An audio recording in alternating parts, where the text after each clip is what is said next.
السلام عليكم ورحمة الله وبركاته. قف كذا الهضلة وولاشين اف درهم ما انت وحار ربا inaan nigala hadlo cudurka ku dhaco qanjirka ama thyroidka lagu magacaabo su'aalo ayaan isweydiinaya su'aalaha kadib jawaab ayaan dhiibaya insha Allah waxay ku bilaabanaysaa marka koow waxa waaye waa maxay thyroidka aan firfircooneyn qanjirka thyroidku wuxuu ka yaalaa dhinaca hore ee qoorta wuxuu ka hooseeyaa tufaaxa aadam qanjirka thyroidku wuxuu sameeyaa hormoon wuxuuna ku sii daayaa dhiiga hormoonkana wuxuu ka caawiyaa jirkaaga inuu cuntada u bedelo tamar tan waxaa lagu magacaabaa metabolism wuxuu yahay mar kale ka hadli doonaa insha Allah maskaxdu waxay kaloo sameysaa hormoonkan wuxuu hubiyaa in qanjirka thyroidku uu si sax ah u shaqeynayo haddii qanjirkaaga thyroidku si gaabis ah u shaqeynayo kuma helaysid hormoonka thyroidka dhiigaaga ku filan tani waxay jirka ka dhigaysaa mid aan awood u lahayn inuu sameeyo tamar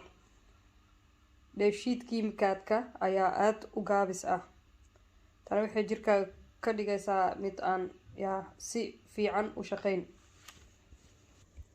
su'aasha labaad maxaad ku ogaanaysaa haddii qanjirka thyroidka uu si gaabis ah u shaqeynayo haddii qanjirka thyroidka lagu magacaabo uu si gaabis ah u shaqeynayo waxaad yeelan kartaa astaamahan soo socda jirkoo si dhaqso u qabooba miisaanka oo kordha qofku inuu cayilo waxaad dareemaysaa caajis ama daal wadnahaaga ayaa tartiib u shaqeynayo si aayar waxaa laga yaabaa inaad ku xanuunsato calool fadhiga waxaa laga yaabaa inaad ku xanuunsato timo lumis ama timihii oo kaa daato oo kaa ibarowo maqaarkaaga jirka maaragtay oo qaleel noqda qabow oo ciiro leh qanjirka thyroidka ayaa laga yaabaa inuu weynaado codkaagu uu ka duwanaan karaa maalmaha kaleeto mar xabeeb mar caadi waxaa yeelan kartaa caadooyin aan caadi ahayn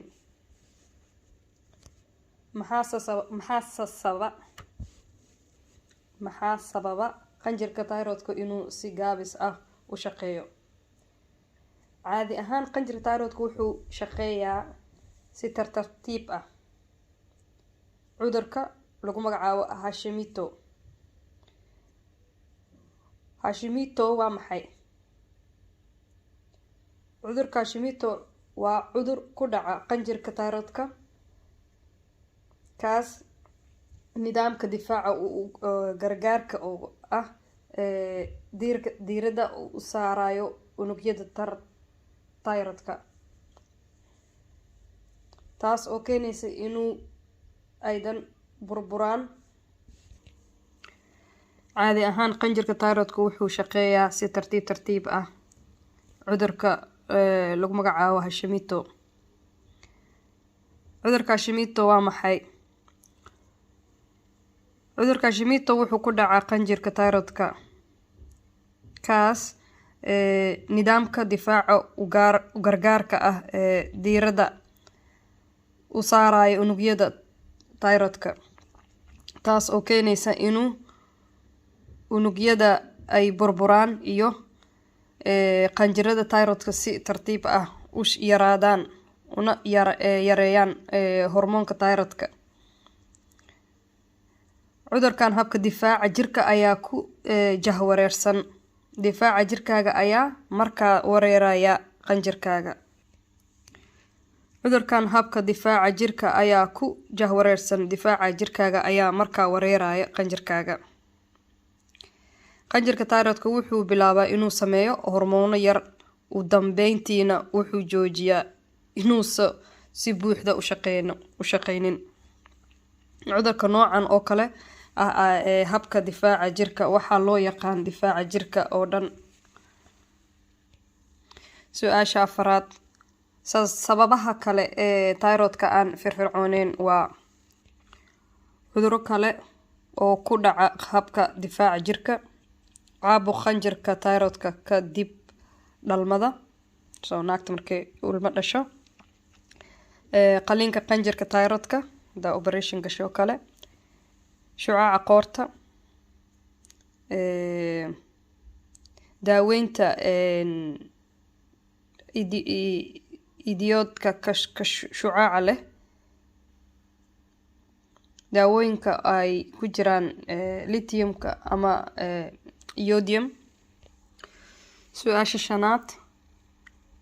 waxay u baahan tahay inuu kugu dhaco cudurka qanjirka maxaa keeno inuu kugu dhaco